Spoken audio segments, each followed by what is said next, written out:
আসসালামু আলাইকুম। আমি Sonia. Sonia's blog and craft চ্যানেলের পক্ষ থেকে সবাইকে আবারও শুভেচ্ছা জানাচ্ছি। আশা করছি কাছে এবং দূরে যে যেখান থেকে আমার ভিডিওটি দেখছেন সবাই আল্লাহর রহমতে ভালো আছেন। আমরাও আপনাদের দোয়ায় ভালো আছি আলহামদুলিল্লাহ। আমার ফ্রিজ অনেক দিন থেকেই পরিষ্কার করা হয় না, অনেক বেশি বরফ জমে গেছে। ফ্রিজে অনেক কিছু ছিল, তো সেজন্যই আর করা হয়নি। আর আজকে এখন যেহেতু জিনিসপত্র অনেকটাই কমে গেছে, তো আজকে আমি পরিষ্কার করব। আর আমি যেভাবে ফ্রিজ পরিষ্কার করি, এভাবে ফ্রিজ পরিষ্কার করলে কখনোই ভিতরে কোনো গন্ধ হয় না। আর এটা কিভাবে করি সেটাই আপনাদের সাথে শেয়ার করছি। আশা করছি ভিডিওটি না টেনে শেষ পর্যন্ত দেখবেন, আপনাদের হয়তো কোনো কাজেও লাগতে পারে। অনেকেই দেখেছি ফ্রিজের এই পার্টসগুলো গুঁড়া সাবান দিয়ে পরিষ্কার করে, কিন্তু আমি সেটা কখনোই করি না। আমি ভীম বা ভীম লিকুইড যখন যেটা আমার কাছে থাকে সেটা দিয়েই করি, কারণ এগুলোতে কিছুটা লেবুর গন্ধ থাকে।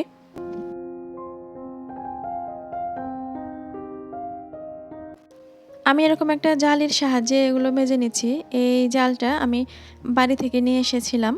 এগুলো দিয়ে আমাদের ওখানে মাছ মারা হতো, এগুলোকে কারেন্ট জাল বলে। আর এটা দিয়ে থালা বাসন মাজতে বেশ সুবিধে হয়।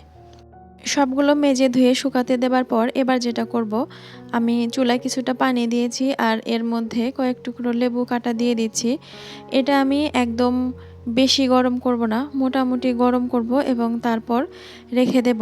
একদম বাদবাকি কাজ সব করার পর এটা কাজে লাগবে।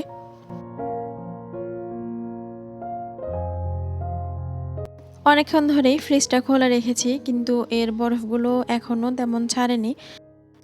এর বরফ ছাড়তে ছাড়তে বাকি যেই অংশগুলো আছে সেগুলোকে পরিষ্কার করে নেব।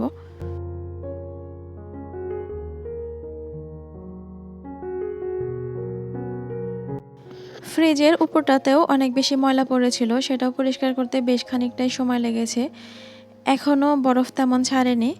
তো এবার আমি যেটা করছি সেটা হলো, প্রথমেই নর্মালটা একদম ক্লিন করে নিচ্ছি।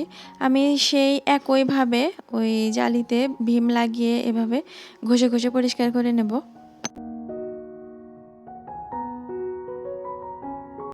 জালি দিয়ে ঘষার পর প্রথমে যেটা করব, একদম নর্মাল পানি দিয়ে এটাকে মুছে নেব।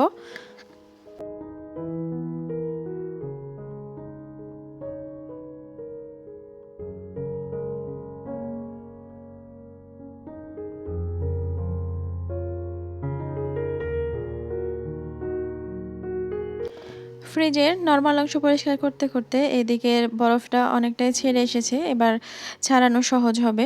তো আমি নর্মালটা বন্ধ করে রাখলাম, যেহেতু উপর থেকে ময়লা টয়লা পড়তে পারে সেই জন্য।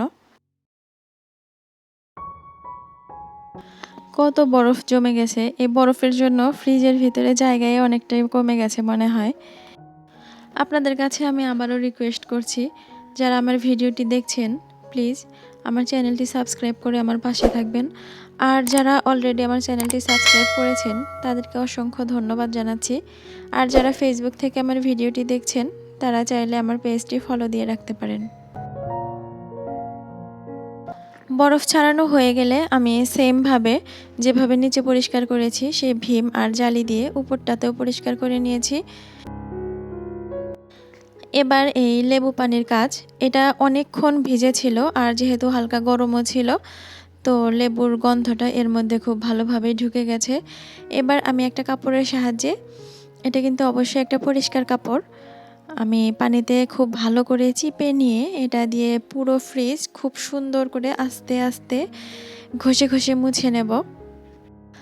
এভাবে ফ্রিজ পরিষ্কার করলে আসলেও ফ্রিজে কোনো দুর্গন্ধ থাকে না, আর দুর্গন্ধ হয়ও না। আপনারা যারা ফ্রিজ পরিষ্কার করেন এভাবে যদি কেউ করে থাকেন তো ভালো, না হলে একবার ট্রাই করে দেখবেন। ডিপ এবং নর্মাল দুটোই আমি একইভাবে সুন্দর করে মুছে নিয়েছি। এবার যেটা করছি সেটা হচ্ছে 2 টুকরো লেবু আমি 2টা চেম্বারে দিয়ে রাখছি, দিয়ে এটাকে আমি 5 মিনিটের জন্য বন্ধ করে দেব এবং ফ্রিজের লাইনটা দিয়ে দেব।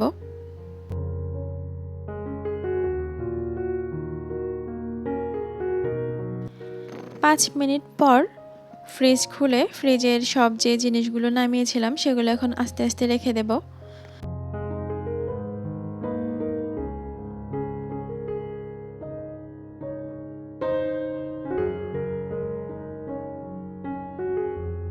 আমাদের ফ্রিজটা অনেকটাই ছোট, চাইলেও অনেক কিছু সংরক্ষণ করে রাখতে পারি না। তারপরেও ২-১টা জিনিস কিন্তু রাখতেই হয়। যেমন আমি এখানে কি রেখেছি সেটা আপনাদের দেখাই। এখানে পাকা আম একদম পিউরি বানিয়ে রেখে দিয়েছি। এটা যখন আম থাকবে না তখন জুস বানিয়ে খাওয়া যাবে। আর এটা হচ্ছে আমার হাতে বানানো সস। আর এর দিকটাতে তো একটাতে হচ্ছে টক দই আর আরেকটাতে একটু আমের আচার আছে।